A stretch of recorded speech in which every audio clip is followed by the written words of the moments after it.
It's the shamelessness, I think, of a lot of the big proponents of Me Too in relation to the Biden question are really, really shocking. The fact that so quickly they're so willing to make these kinds of arguments, you know, whether it's Nancy Pelosi or anyone else talking about how Joe Biden, you know, deserves due process where Brett Kavanaugh didn't, I think you can't help but conclude that they just always saw this as a partisan weapon to begin with, you know, and that's why they've shifted so quickly on it. In some ways, I think the left and right have become so kind of confused that in some ways it's not necessarily worth, you know, Spike's time to constantly plead as to why we belong to that particular tradition and not the other. I think it's, you know, it's the principles and it's the big divides that are at play today, which I think are the most important things about what side you stand on, freedom or democracy or anything else.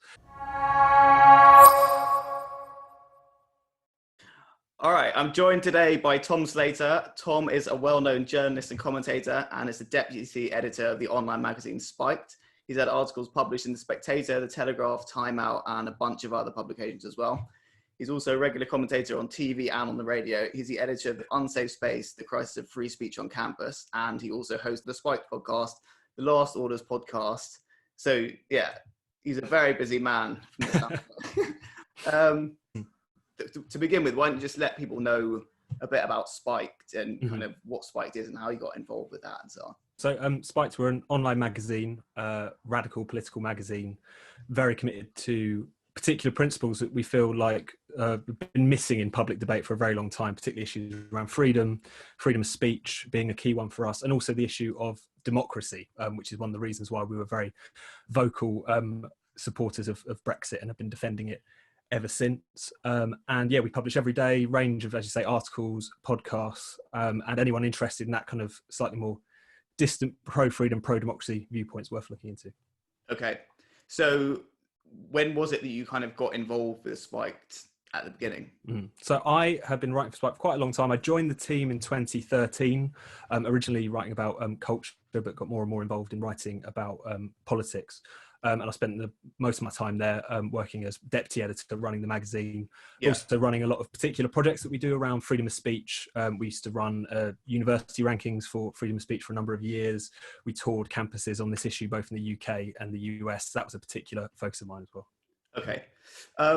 And so just before we look into the free speech kind of side of things, which is, there's quite a lot to talk about on that side of things. But just in terms of Spike's kind of ideological outlook, if you could try and summarize where you are on the political spectrum, because it's hard to figure out from someone who's not familiar with this kind of area of debate. No, definitely. So Spike very much comes out of a left-wing tradition, just one that has almost completely evaporated. As I say, in terms of the principles that I was just talking about, those are incredibly unimportant to the modern day left. If anything, they're incredibly agitated by them. So we've always been a bit of an outlier in that respect. I mean, so much so that these days, you know, we've oftentimes, even though we kind of position many of our arguments in that kind of left-wing history, we also want to draw out the radical case for the principles that we are advocating for. We're often just kind of labelled right-wing libertarian purely because we're seen to promote those principles, if you see what I mean. I mean, in some ways, I think the left and right have become so kind of confused that in some ways it's not necessarily worth, you know, Spike's time to constantly plead as to why we belong to that particular tradition and not the other. I think it's, you know, it's the principles and it's the big divides that are at play today, which I think are the most important things about what side you stand on, freedom or democracy or anything else. But we definitely come out of that tradition, whether or not the rest of the left has certainly moved on beyond some of those points. Okay, so moving on to the free speech side of things, I mean, you ran the tour of the US and I think a bunch of other places around the UK as well. So that's the Unsafe Space tour.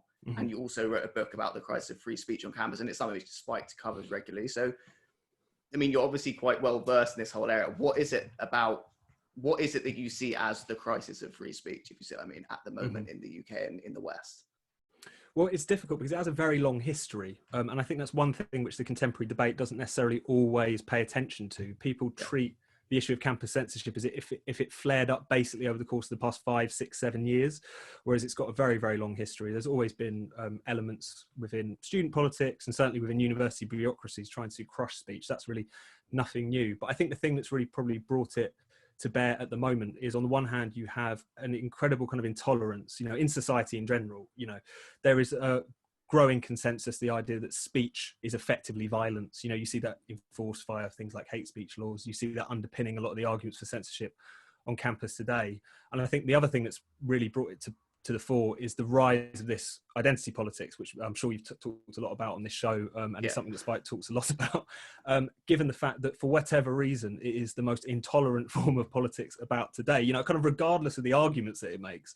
The end point of it is always that certain voices have to be snuffed out because the existence of certain views, which is an increasingly broad category, actually pose mortal threat almost to certain groups and certain people in society. So I think the kind of coming together of those two things, a kind of long running intolerance, but this kind of identity politics, this incredibly, you know, kind of this idea that individuals, particularly from certain groups, are victims, not just of circumstance, but of words, I think has supercharged a lot of those trends that we've been seeing, you know, for far longer than the last 5 or 6 years.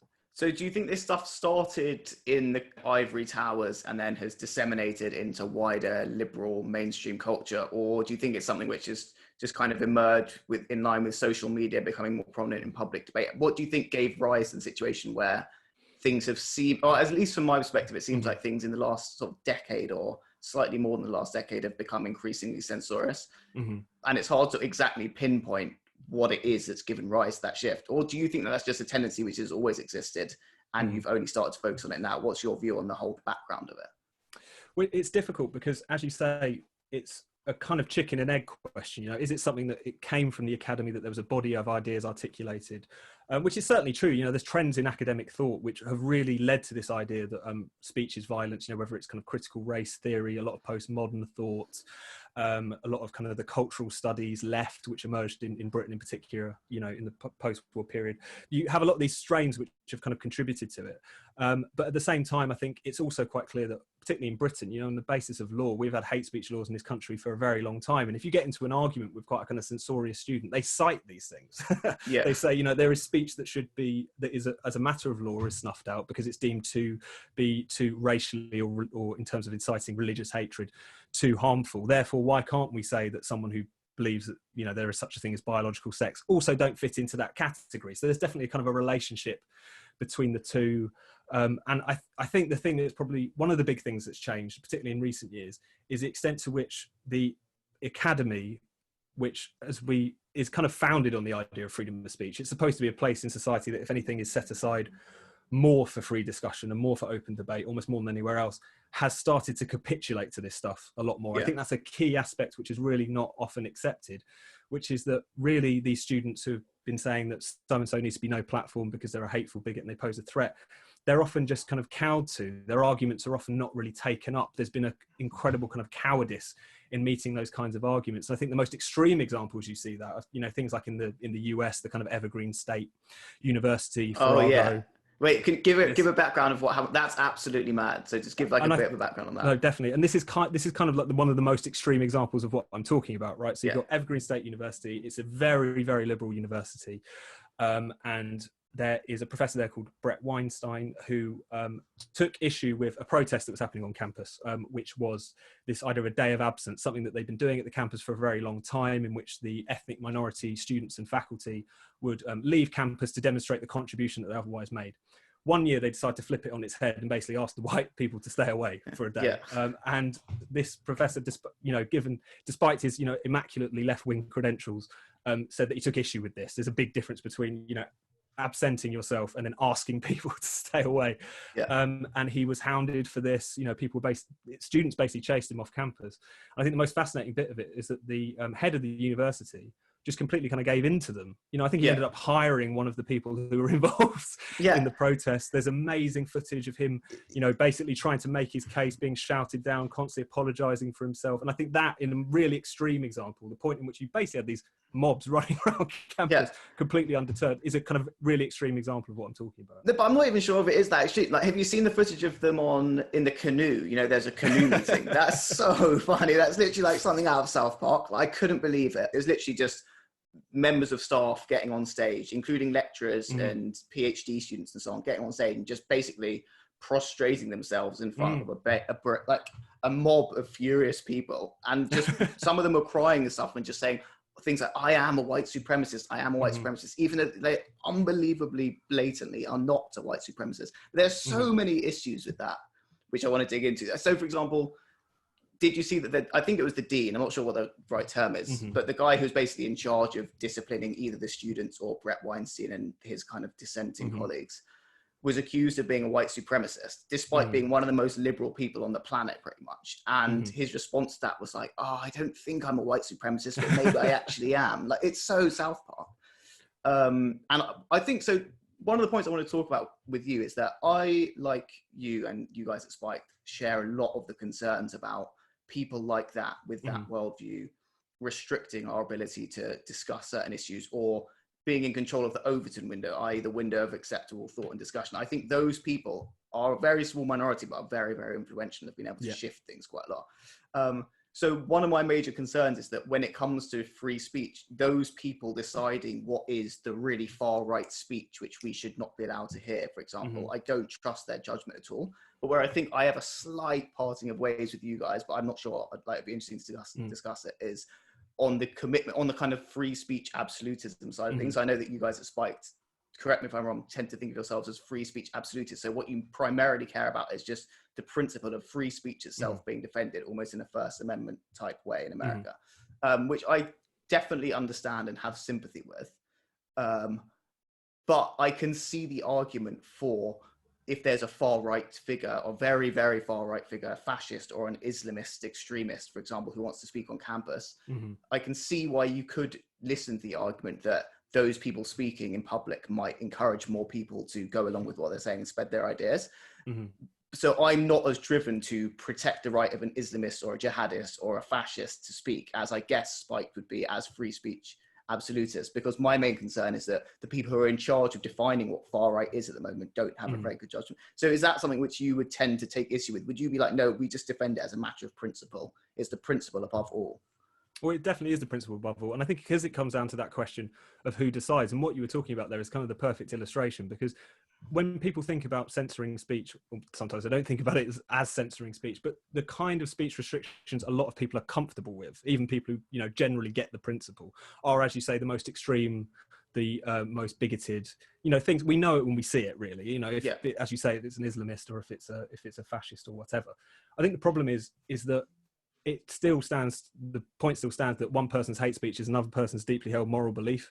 And if the standard by which, if it effectively some kind of loose idea of bigotry or extremism becomes the means through which we categorize what is beyond the pale, it is going to expand, or at the very least, as soon as someone gets in a position where they can impose their own standards, they're going to fill that with their own particular preferences. You know, it's going to be people like Julie Bindel or Jermaine Greer, who by these kind of student protesters are seen in the same bracket, you know, as a Nick Griffin or someone from Hizb ut-Tahrir or whatever. You know, that's kind of the issue with it, is that if you don't kind of defend it across the board, it is inevitably a kind of subjective standard. And that's really important to stick up on a point of principle, just for the sake of saying that no idea should be silenced. But there's also a really important kind of tactical point here as well, which I think the left is entirely deaf to.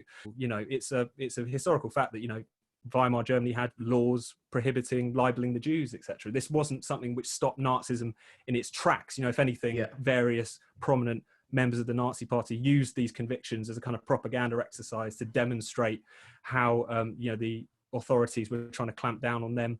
And the problem with censorship is that it has a tendency to lend a glamour to ideas that really don't deserve it, to kind of burnish the narrative of an Islamist or a fascist who wants to pose themselves as an enemy of the state, as an enemy of mainstream society, as someone who's trying to say something that they won't let you hear.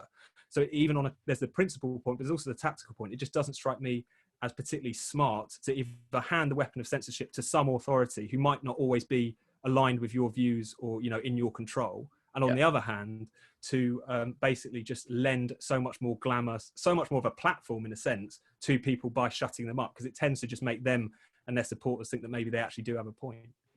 No, I definitely, I mean, I have a great deal of sympathy with the argument that you have to allow everyone the right to say what they truly believe, and also that by banning that, you're not getting rid of the ideas, you're just basically pushing them underground where they might flourish. But at the same time, I mean, thinking back to, for example, so something which you often hear free speech absolutists arguing, and I personally am very, very close to that position. I just always have these reservations in my mind. So you'll hear them arguing good ideas basically rise to the top and bad ideas get kind of taken, like they just lose their validity once they're exposed in public. You often hear that argued. But then if you think about like vast swathes of the world at the moment, there are ideas which we would very, very strongly disagree with, for example, to do with like the treatment of women and so on, which are in the predominance. Or if you look at, just to take the most ridiculous extreme example ever, fascism in the 30s, those ideas were given airtime, and it's not like everyone was like, what a terrible idea. Like, they obviously did eventually catch on and become very popular. So what is it which gives you the kind of confidence that that would happen if you, especially in the age of social media, if you just expose people repeatedly to these ideas? Is your just basically, you've got a trust in humans' innate rationality and their ability to have group wisdom when it comes to an issue like that? No, definitely. I think we do have to have a lot more faith in individuals. And I think, not that I'm saying this is what you're arguing, but I think a lot of the kind of, the motor behind a lot of censorship is a lack of faith in people and their ability to sort truth from fiction, to work out, just to be good people. There's a kind of assumption when people talk about silencing Tommy Robinson, whoever it is, they're not really as bothered with him as they're worried that some idiot might hear him and instantly be won over to it. That's really what's at the heart of their minds that's really what's at the heart of their thinking when they're going about this kind of stuff. So you do have to believe, I think, in ordinary people and their capacity to be convinced and for their minds to be changed, even if they hold some of these views or potentially open some of these views. I think we've still got to uphold that. I think the other thing is that a lot of the really nasty views which exist in across the world today, some of these do not exist in perfectly liberal societies, shall we say. These are not places, if you're talking about misogyny in Iran, where it's particularly straightforward to make a case for women's rights. We know this is not the case. So there's obviously, it's important to recognize that. I think when you do have a properly kind of free debate, there is so much more room for those arguments to be made. And the other thing is that ultimately it doesn't matter if we feel like there's a tendency which exists which is really quite dangerous. There's all kinds of ideas I think are dangerous and unpleasant and upsetting and having a bad impact on society, but if you want to get rid of them, then you do have to challenge them. In no way possible does actually just snuffing them out mean that whatever portion of the population might actually be into that will just stop thinking it instantly. That will still be a source of tension. That will still be a source of potential threats. And so it's just, you have to kind of rise to the challenge of it. It's not always easy. You don't always win. And often the people who are right and do have right on their side sometimes don't win. But I think it's just far more preferable and also far more effective in bringing about the kind of society that we might want than resorting to these tactics, which I think tend to only ever make the situation worse. Yeah, and also on that point, one of the reasons I was keen to kind of draw the distinction between the debate about free speech in the abstract, which I think is a really interesting one, which I have a lot of sympathy with your point on, and the debate about the existing way in which it's used, i.e. it tends to be one very vocal section of kind of activist leftists who use this argument about no platforming people, is that at the moment, even if you put the debate about free speech as a principle to one side and just look at what's going on now, to someone who's not very well versed in this whole discussion, it might sound like we're having this really kind of pernickety debate where it's like, but it would be better if that fascist was able to go speak on campus. And it gets quite depressing to constantly be making that point. But actually, that's not the point which many of these people are making. What I personally find so annoying about this is that the people who are in control of using that narrative, so they'll constantly put themselves on the side of fighting a fascist coming and speaking on campus, which is a very difficult thing to argue against, are just defining people, in many cases, unbelievably hypocritically or even completely inaccurately, as very radical or very dangerous, and not applying it to other people. And it's such a messy area. So just to give one of about a million different examples, when you mentioned the example of women's rights in Iran. So Marin Amasi, you probably know Marin Amasi. She's like a secular Iranian activist who I think she grew up in Iran. She came to the UK to give a speech in Goldsmiths about why she's against radical Islamism and against the regime in Iran. And then the feminist society, the LGBTQ society, and the Islamic society all joined together to basically try and no platform her. So a secular feminist who is arguing the case for women's rights and against theocracy, they no platformed her and started hurling abuse at her and stuff on stage. When the head of the Islamic society, I think, had said some of the most homophobic things ever about gay people. The situation in Iran is unbelievably awful for women. It's much more close to what you consider far right and possibly worthy of being banned than Marin Amasi. So it's like, even if you accept that free speech could be limited in the case of the far right or radical Islamists, whatever, I don't think that these people are a good judge of what that is. So you've probably come across like hundreds of different examples of those sort of things on campus, I'm guessing. Oh, no, completely. And I think that the Marin Namazi example is a really fascinating one. I'm glad you brought it up because, first of all, because of the strange, shall we say, alliance between feminist students, LGBT activists, and from what I can tell, Islamists on campus is a pretty strange one, but I think actually gives a bit of an insight into what we were talking a little bit about earlier, which is the role that identity politics plays in this, because obviously it's absolutely ridiculous for a Iranian feminist dissident left-winger, she's a full-blown communist, Mariam Namazi, the idea that she's some kind of like hate-filled bigot just because she has obviously left the Islamic faith and campaigns against it, particularly in its relation to treatment of women, is some kind of threat, is ludicrous. But it only really makes sense when you look at that kind of the kind of Western identity politics, which wants to kind of basically just kind of stack all of these different grievances on top of each other and work out where things sit in the hierarchy. So the potential that Mariam Namazi saying that Islam isn't very good for women is potentially going to upset Islamic students for some reason comes higher than her, making her own points and speaking from her own experience, and it's that which I think we really need to grapple with, because on the one hand, you can't create a kind of hierarchy of who isn't allowed to speak on campus because it doesn't really work. But on the other hand, it's so completely detached from reality, because if you're talking about, the fate of women in Iran or anywhere else in various theocracies around the world, these are people who are genuinely oppressed, who genuinely need, voice given for them, who genuinely need to have more of a place in our discussion. Yet because of the kind of almost arbitrary way that kind of identity politics and intersectionalism kind of operates, they're completely sidelined. So I think that's one of the things that, again, has kind of really complicated the picture, which is because they have this kind of preordained hierarchy, this kind of preordained narrative that they have to glean to. They end up going after people who, broadly speaking, they should be on the same side of, but because of this, they're not, for some bizarre reason. Yeah.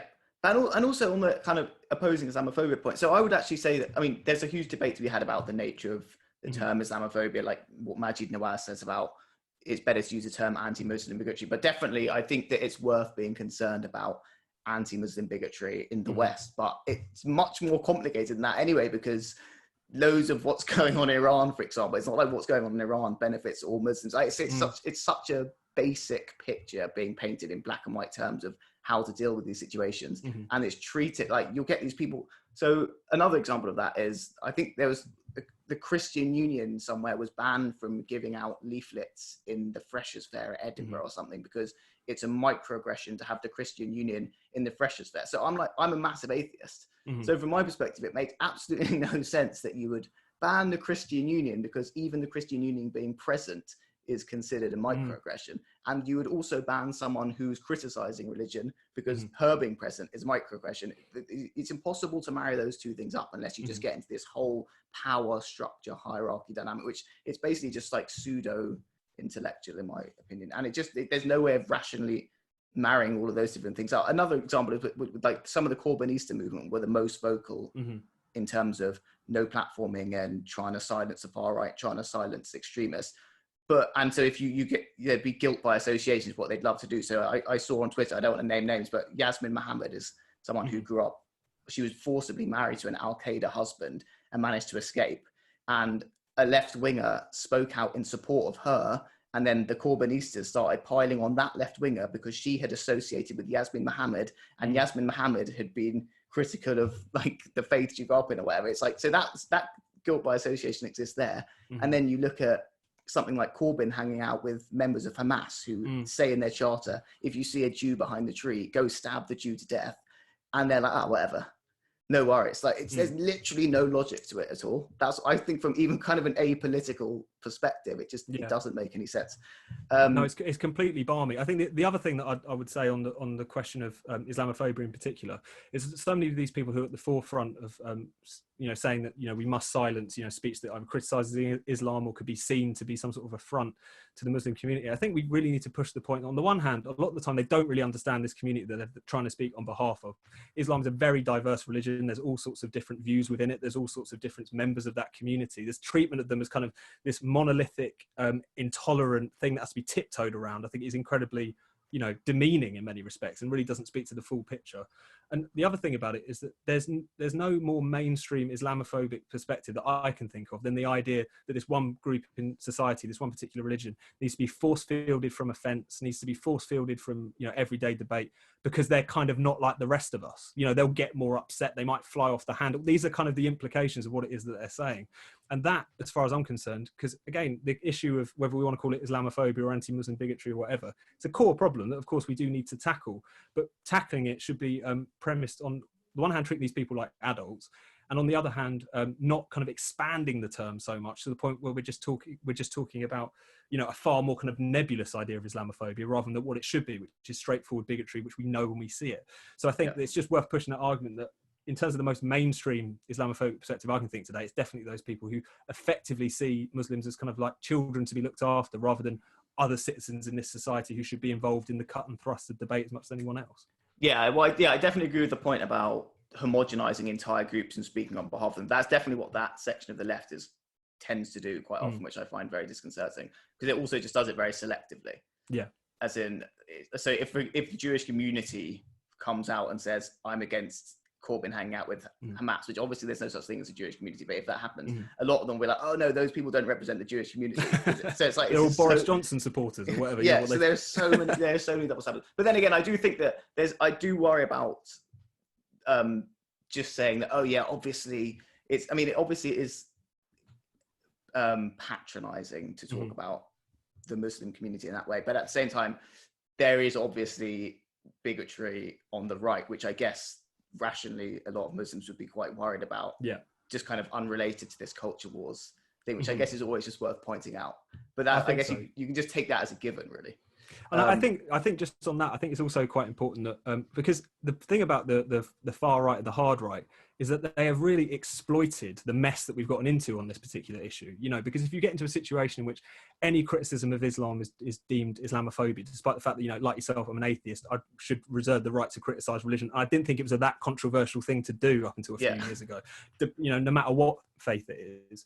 If you get into that perspective, then you give them a lot more room to operate. You know, they can just kind of say that, look, they're not going to let you say anything about this religion. They kind of, some of them pose quite explicitly as kind of almost new atheists in some respects, nowadays in particular, some of these kind of far right agitators. And similarly, you know, if you think about some of the issues in the UK, say around the grooming gang scandal or whatever, in relation to a certain portion of largely Pakistani Muslim men who have been, time and time again, there's been gangs of them discovered who have been committing the most atrocious crimes. The refusal to talk about that, which reports have shown into Rochdale and everywhere else, that it was bred at least a failure to both actually investigate it, but then later also to actually discuss it, was bred of a fear of kind of, you know, what discussing this might mean, will it unleash Islamophobia, has again given these bad actors a lot more room to operate, to suggest, to homogenize, to say this is what Muslims are like. So that our inability to have a kind of clear-eyed discussion about this issue and to try and force field it has, if anything, been a gift to those people. And I think it's worth kind of just pointing that out from time to time. Yeah.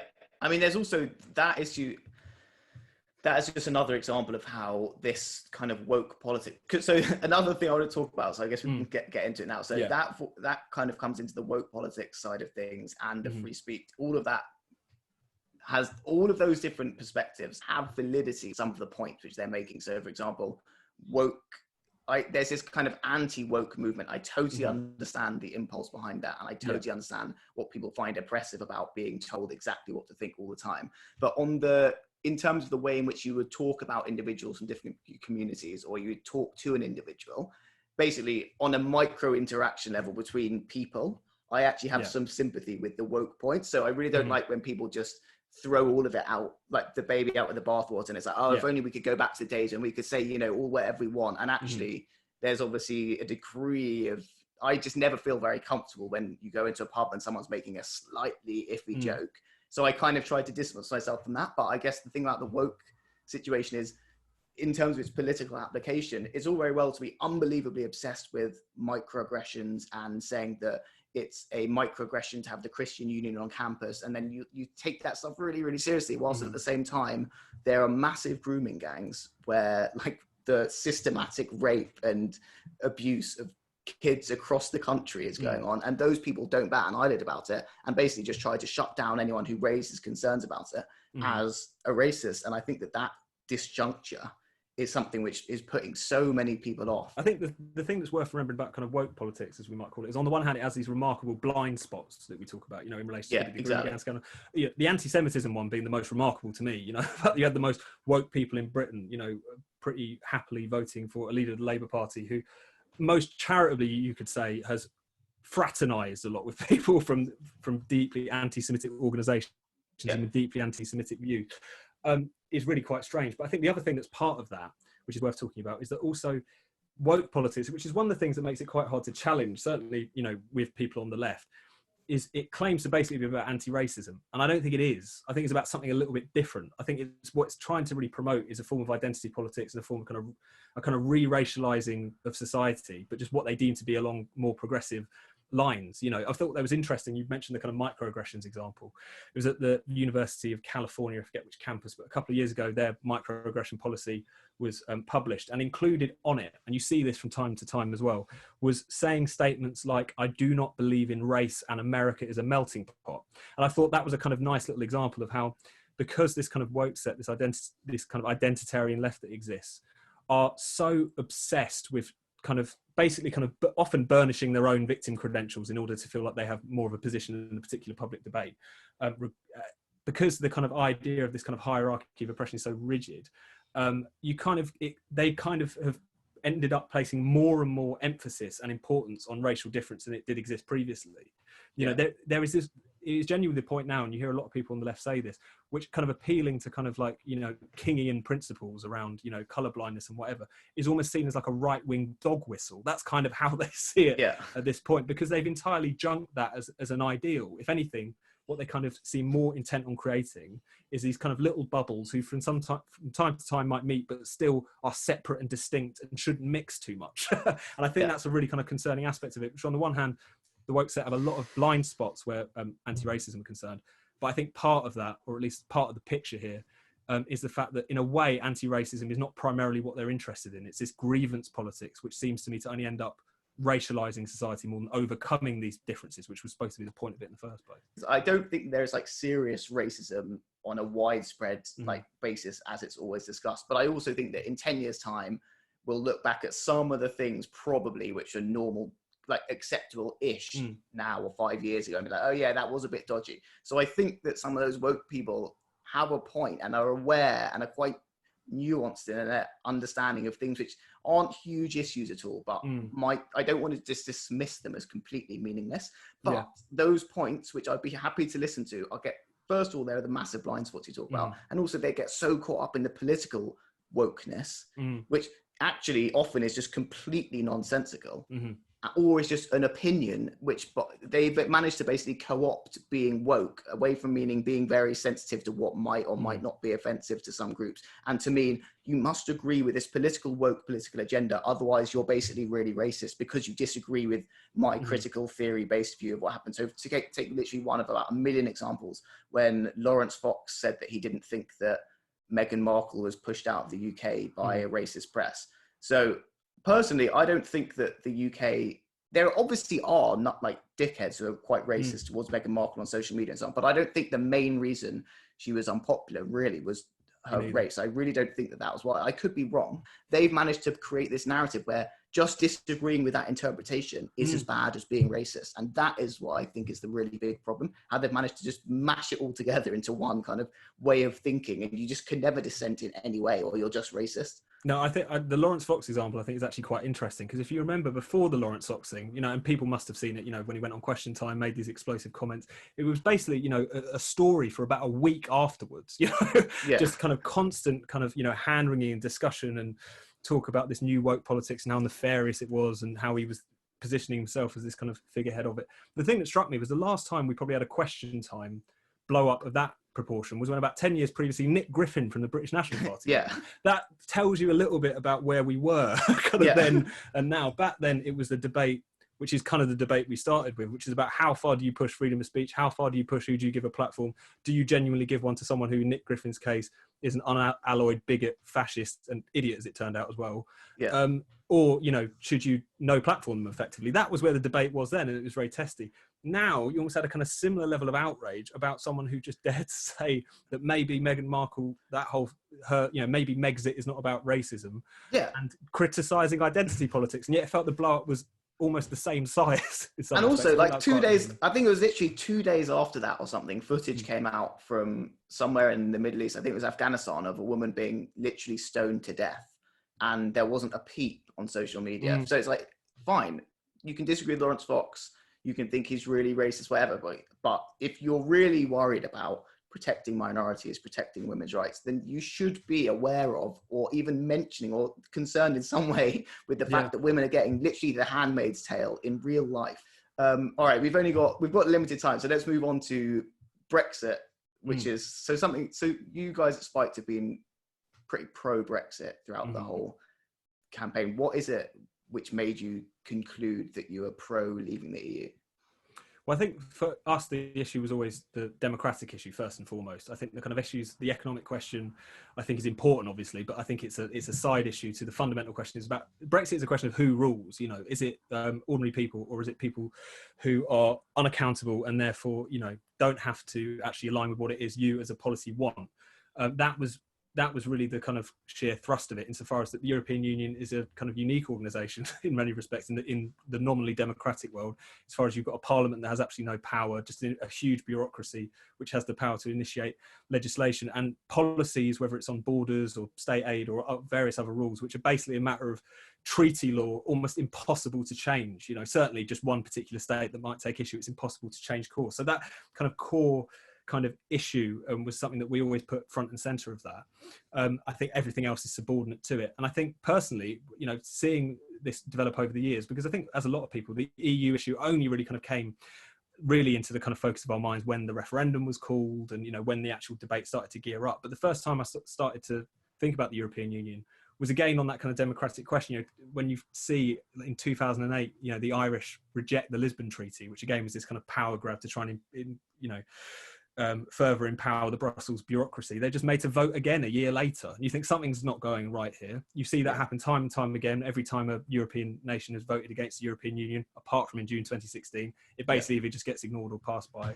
And then Greece happens, obviously, and the sovereign debt crisis and the outcome of that, where you see a nation basically, you know, economically waterboarded for the sake of trying to keep the European Union project on the rails. I think just got to the heart of what not only an anti-democratic institution is, but an incredibly vicious one.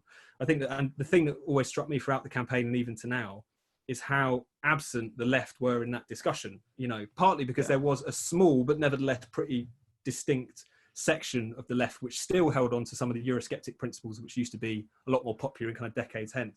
But what was striking was that even they kind of abandoned the field completely.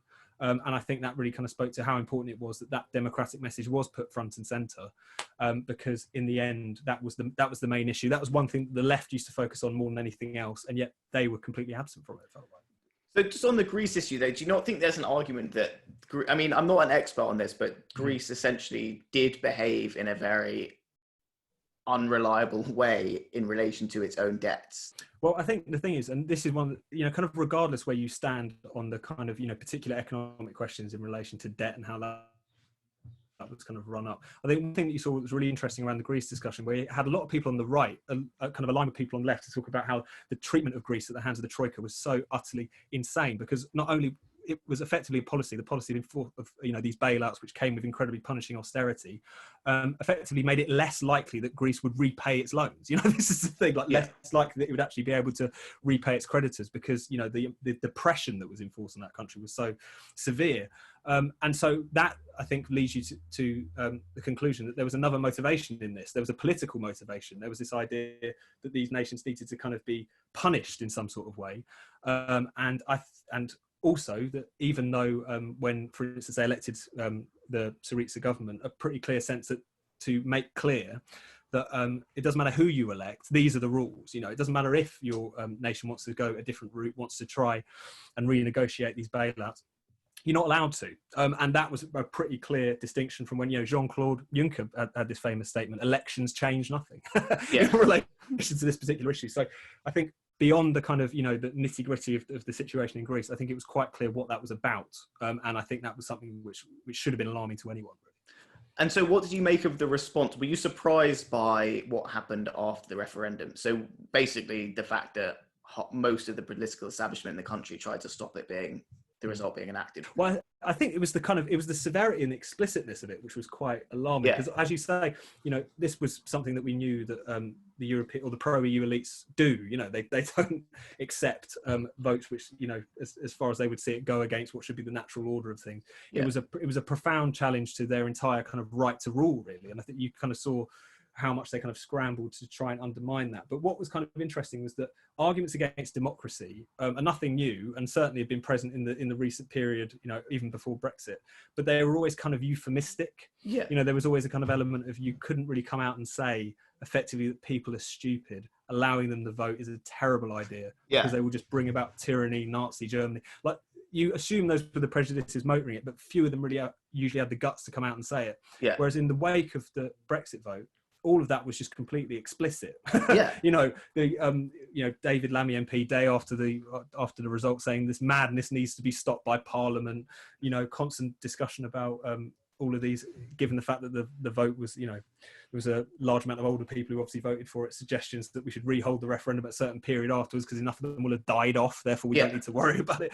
Just this kind of most gross anti-human, anti-democratic kinds of arguments just kind of sprang back to the fore. But I think that the thing that is important to stress about that is those arguments never really went away. You know, we didn't have a kind of perfect democracy before the European Union, and we've still got to fight for one resembling it after we leave, because a lot of those battles hadn't been settled. You know, a lot of those arguments continue to exist in the establishment. It was just Brexit and that big kind of blow to the system that it represented just kind of brought it much more to the fore, I guess.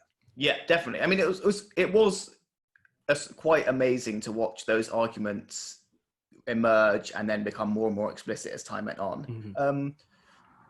One thing I did want to talk about though is possibly, like, do you not feel uncomfortable with the kind of nativist or really nationalist and possibly slightly iffy side of some of the Leave debate? I think the extent of its kind of influence is often kind of overstated, you know, because on the one hand, you know, first of all, you know, Twitter, as we know, is not the world, but there's also, and we see, you know, you see these kind of bottom feeders float up from time to time and say some nasty stuff. But it's worth remembering, and this is something which is really not talked about at all, which is, now obviously the concerns about immigration were important to the Brexit vote. Of course they were. You know, we all know, you look at opinion polls, you know, it's not even a 52-48% issue. It was more like 75-25 in the run up to Brexit, in the run up to the kind of Brexit process, whereby people wanted to bring immigration down by some measure, you know. And I think on the one hand, I don't think that is in and of itself an illegitimate opinion. I think you can detach an argument about immigration, as much as I would want to argue for far more liberal policy, from racism full stop, and from nativism and from xenophobia, etc. Those two things can be separated. But what's really interesting, and this is an argument that actually Spikes has been making for a long time, which is that Brexit is kind of the prerequisite for a far more open and honest and potentially liberal argument about immigration, because the issue was taken out of our hands for so long. It became so much more inflamed. You know, it became something that wasn't really talked about. It became something that, in relation to EU migration at least, wasn't even a policy competence that we had in this country. So we couldn't even have a debate about it, even kind of if we wanted to.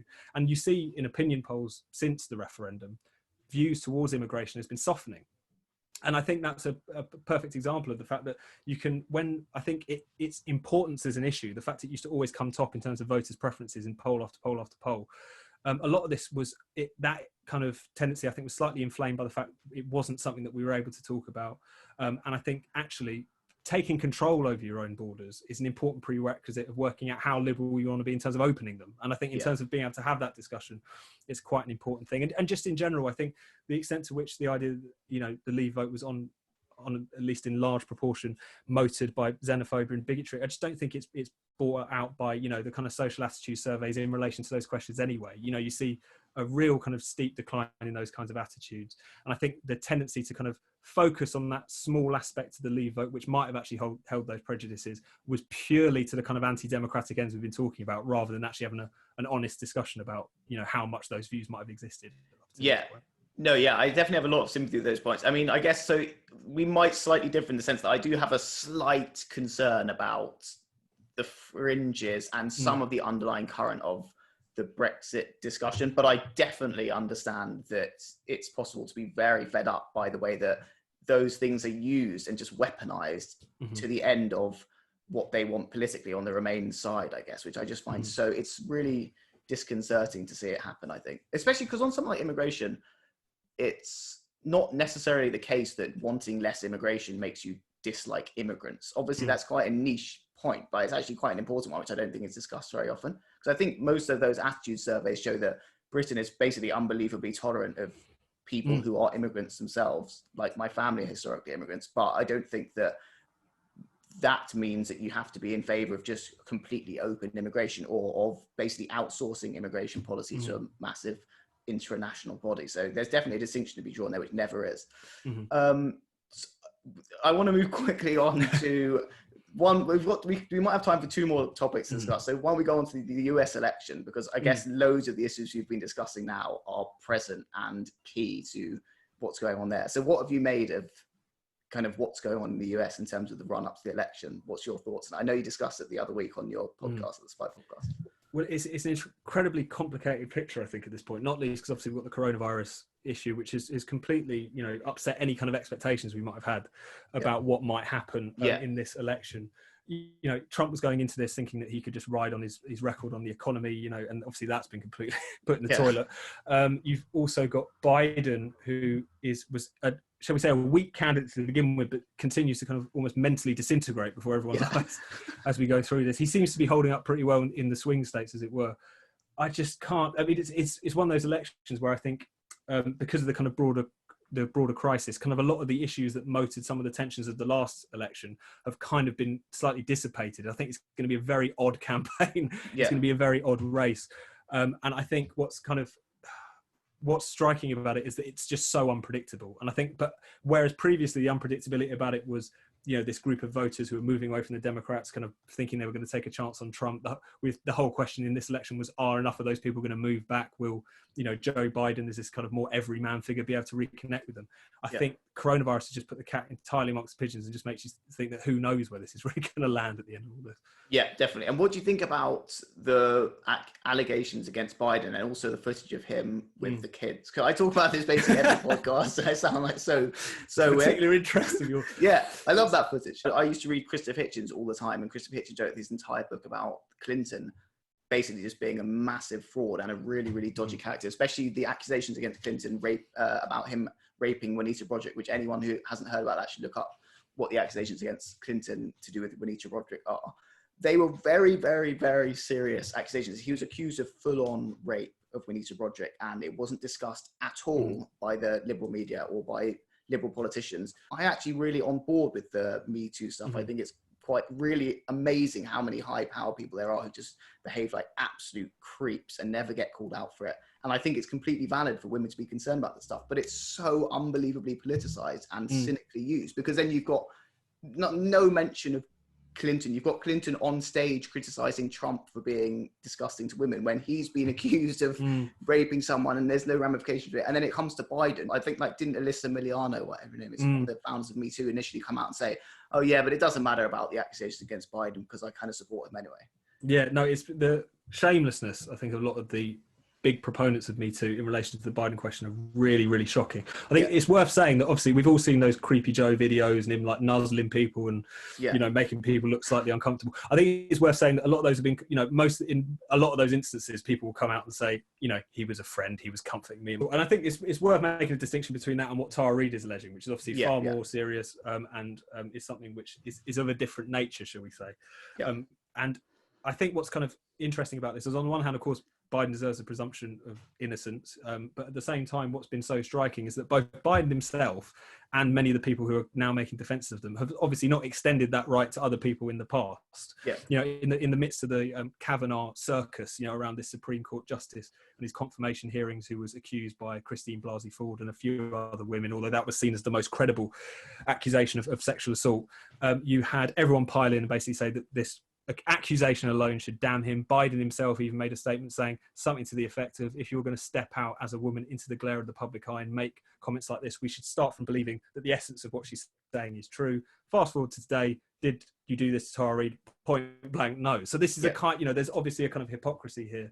And you're even now seeing kind of Me Too types effectively trying to make the argument that when we said believe all women, which was the big catchphrase before, we didn't really mean it. We meant believe women, which is a slightly different thing. They're kind of trying to kind of split hairs and trying to make it seem that what they're doing is not what they're doing, which is the fact that, unfortunately, and I try not to be uncharitable with people when I think about their motivations, but the whole kind of believe all women standard, whilst we understand the motivations for it might be good, it's impossible to uphold in a just society. Accusations alone cannot be enough to damn you, either in a courtroom or in the court of public opinion. I think it's just too dangerous. It can set up a really nasty climate in which it's just competing allegations. It's the fact that we've seen US politics descend into that, I think, has been a bit of a warning about that.